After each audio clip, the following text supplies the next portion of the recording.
Como estão? Tudo bem? Sou eu novamente, pastor Patrick Vieira. Eu dei uma parada aqui no meu trabalho para poder falar um pouquinho com vocês a respeito de evangelismo, de missões. E me fui muito questionado esses últimos dias sobre isso. E eu gostaria de falar um pouquinho com vocês sobre a importância do evangelismo, a importância de fazermos o trabalho de missões, independente de onde estejamos ou do cargo que tenhamos, eclesiasticamente falando, ou de onde viemos. Isso independe. Você pode falar do amor de Cristo Jesus, muitas das vezes até sem dizer uma única palavra, apenas com o seu gesto, apenas com sua conduta de vida, apenas com a sua postura, você já pode pregar o Evangelho de Cristo onde quer que você esteja. E eu quero começar hoje, eu quero começar essa série porque eu acredito que eu farei outros vídeos falando sobre isso, contando a história de um grupo de pessoas que vivia na Morávia, na região de Morávia, junto ali Morávia e Boêmia, antiga União Tcheca, se não me engano. E aqui tem muita música, então às vezes eu vou fazer alguns movimentos, mas é tentando expulsar essas músicas que querem aparecer no vídeo de qualquer forma. E ao falar dos moravianos, nós vamos falar, poderíamos falar muito mais dos moravianos, mas não caberia tudo num único vídeo, porque na região de Morávia existiam muitas outras igrejas, como os anabatistas, os batistas e entre outros.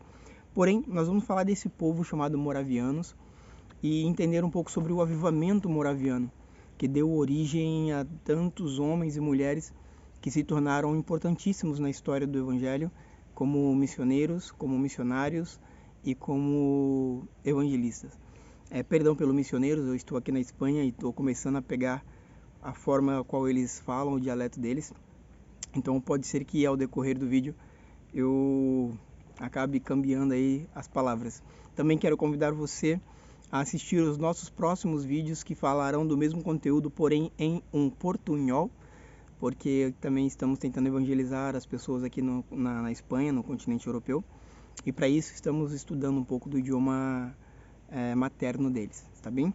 Bem, eu estou com um pequeno arquivo aqui, para caso eu venha me esquecer de algumas coisas, possamos consultá-lo. E eu vou começar a leitura dizendo o seguinte: a história dos moravianos. A história dos moravianos antecede a reforma de 1500 de Martim Lutero. Os moravianos foram os primeiros protestantes a colocar em prática a ideia de que a evangelização dos assim chamados perdidos não é somente de uma sociedade ou de um indivíduo, mas de toda a igreja. Muitos desses moravianos eram descendentes dos hussitas, de onde também vem o pré-reformador da igreja chamado John Huss, que viveu antes de Martim Lutero. Bem, eu vou abrir uma aspas aqui para falar um pouco sobre John Huss. John Huss, ele era da região de Morávia e era um homem completamente temente a Deus. Ele foi, de uma certa forma, sacrificado pelo Evangelho, foi intimado a renunciar a Cristo e ele não renunciou. E tem uma frase muito famosa de John Huss que ele diz: vocês podem calar esse ganso, até porque Huss significa ganso, mas virá em pouco tempo um cisne do qual vocês não serão capazes de calar a voz. Algumas pessoas dizem que John Huss estava profetizando sobre a vinda de Martim Lutero, porque Martim Lutero, em muitos de suas pregações, de suas manifestações, foi chamado por muitos como um cisne. Então, ao lembrar da frase de John Huss, muitos dizem que ele estava profetizando sobre Martim Lutero. Bem, vai passar um caminhão aqui agora, vai fazer um som um pouquinho alto, espero que não atrapalhe o vídeo.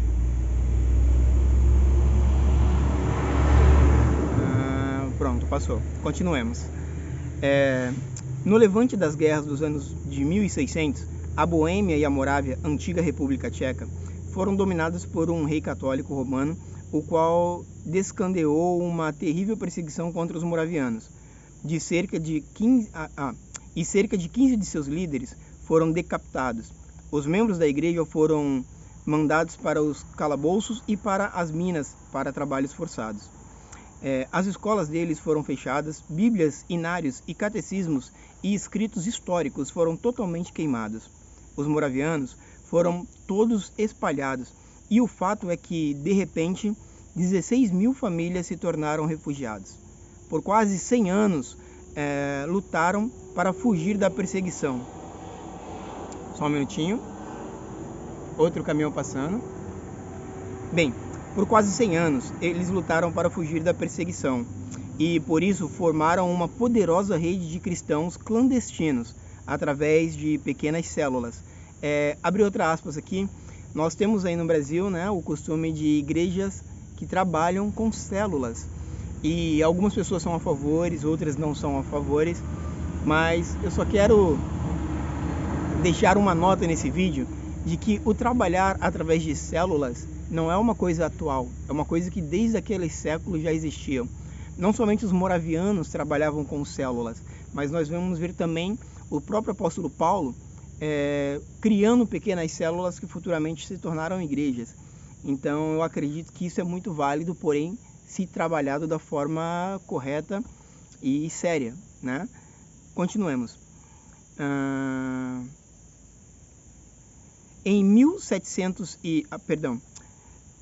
Anos mais tarde, em 1722, um pequeno grupo desses refugiados estava à procura de algum lugar onde pudessem viver com uma relativa paz e sentir-se seguro. Quando atravessaram a fronteira com a Alemanha, ouviram de um lugar conhecido como Herrnhut, uma pequena faixa de terra na propriedade de um conde chamado de Nikolaus Ludwig von Zinzendorf. Bem, abrindo outra aspas aqui, Nikolaus Ludwig von Zinzendorf, ele foi considerado como um grande homem naquela época, porque ele recebeu os moravianos, e não somente os moravianos, ele recebeu muitos outros refugiados que vieram não só da região de Morávia, mas de outras regiões também.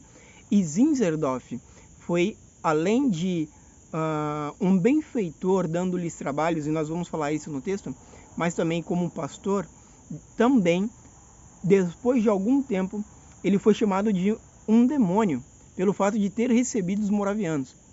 Isso porque houve alguns levantes naquela época, e os moravianos foram perseguidos até mesmo por outros cristãos. Porém, esse não é o assunto deste momento. Zinzendorf assumiu a responsabilidade não somente supervisionando a terra onde viviam por ser sua propriedade, mas sim para servir a todos como um pastor. Em 1727, um derramar do Espírito de Deus uniu a comunidade. Quando o avivamento espiritual ocorreu em 1727, começou a vigília de virada de relógio, 24 horas por dia, 7 dias por semana e 365 dias por ano. O livro devocional conhecido como Lemas Diário dos Moravianos, abro uma aspas, Lemas Diários é um devocional que particularmente é um dos devocionais que eu mais amo e mais indico para as pessoas às quais o Senhor envia até mim. E eu indicaria você também a buscá-lo, porque ele ainda é escrito até os dias de hoje, ele ainda é impresso até os dias de hoje. Bem, Lema Diário dos Moravianos era o devocional amplamente mais usado entre os cristãos europeus. O ministério moraviano é fortemente regado por orações. Tiveram uma vigília de oração que durou 100 anos, literalmente durou 100 anos. Agora você imagina, todos os avivamentos que nós podemos estudar na história, e nós vamos trazer isso nos próximos vídeos, todos os avivamentos da Rua Azusa, Moraviano, todos os avivamentos que nós conhecemos, iniciaram com oração de um grupo de pessoas. Então, isso não mudou nos dias de hoje. Se queremos um avivamento pessoal, um avivamento comunitário, um avivamento no nosso país, regional, estadual, não importa. Se realmente desejamos um avivamento, temos que começar a orar e a convocar os nossos irmãos a orar, porque somente assim o avivamento ocorrerá. Os moravianos não eram fortemente educados e tampouco eram treinados na arte da teologia. Eram um povo simples e, na grande maior parte, comerciantes.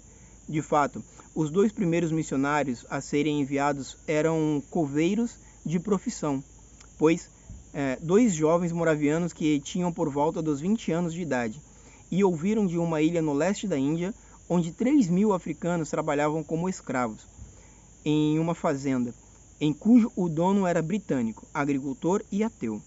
Esses jovens fizeram contato com o dono da ilha e perguntaram se poderiam ir à ilha como missionários. A resposta do dono foi imediata. ele disse que nenhum pregador e nenhum clérigo iria ir à ilha para falar dessa coisa sem sentido. Ao receberem esta afirmação, os jovens missionários moravianos não se intimidaram e propuseram ao dono da ilha de irem trabalhar gratuitamente para ele com uma única exigência, que eles deveriam ter a total liberdade para falar do amor de Deus a todos os escravos a todos os escravos que trabalhavam com eles. E o dono da ilha aceitou a proposta, mas deixou claro que não pagaria nem mesmo a passagem dos dois jovens, que, diante de mais uma dificuldade, decidiram vender-se a si mesmos como escravos para custearem a viagem, e assim o fizeram no final. Agora, olhem para mim, que coisa maravilhosa. Dois jovens de aproximadamente 20 anos de idade, que teriam uma vida inteira pela frente, sentiram o chamado em seus corações e de ir falar do Senhor para aquelas 3.000 almas que estavam ali na Índia, e simplesmente, com todas as dificuldades, eles não mediram esforços e foram. Alguns livros, alguns textos, alguns estudiosos nos contam um pouco sobre o que aconteceu posteriormente na Índia com a ida desses dois jovens, e também o que aconteceu posteriormente à ida desses dois jovens na região onde eles viviam na Alemanha. O exemplo que eles deixaram foi tão poderoso, que fez com que dezenas e dezenas de outras pessoas se dedicassem ao Evangelho e a missões. Foi algo extraordinário. Bem, continuando. No dia da partida para a ilha, as famílias estavam reunidas para se dedicarem, ou melhor, para se despedirem dos jovens. Houve orações, choros, muitas lágrimas, abraços, amigos e familiares puderam dar o que seria o último adeus aos seus irmãos missionários. E algumas pessoas falaram: por que vocês estão fazendo isso? Vocês nunca mais irão ver suas famílias e amigos. Vocês serão escravos para o resto de suas vidas. Porém, quando a embarcação estava começando a se afastar do porto, os dois jovens levantaram as mãos ao alto e declararam com todo o seu fôlego: para que o cordeiro que foi imolado receba a recompensa por seu sacrifício através de nossas vidas. Olha que coisa maravilhosa. Olha que coisa maravilhosa. Eles estavam indo como escravos, e eu me lembro, isso me faz lembrar da palavra do apóstolo Paulo, quando diz que ele era um escravo de Cristo. Ele disse para todos: sejai vós também escravos de Cristo, sede imitadores de mim como eu sou de Cristo.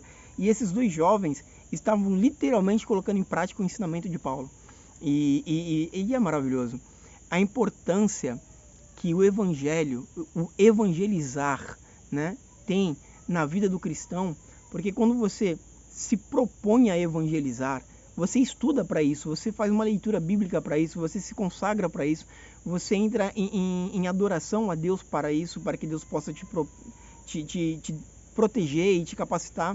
Você realmente busca mais uma leitura bíblica, então você se prepara mais. E a Bíblia diz que todo aquele que busca, recebe.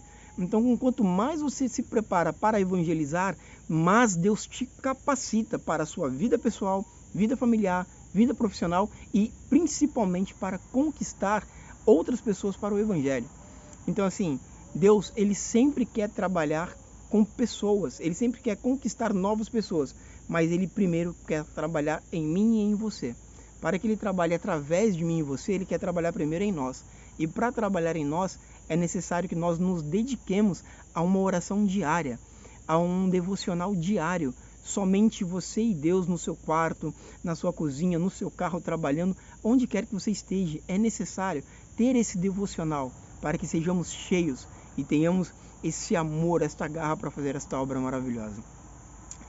Continuamos, já terminando. No dia da partida, para que o Cordeiro... esse tipo de amor e de comprometimento nos leva a apoiar os interesses de Deus e a ficarmos intensamente zelosos com a honra e a glória de Deus. Fruto de um avivamento é um amor que chora por causa de pessoas que não conhecem a Jesus Cristo.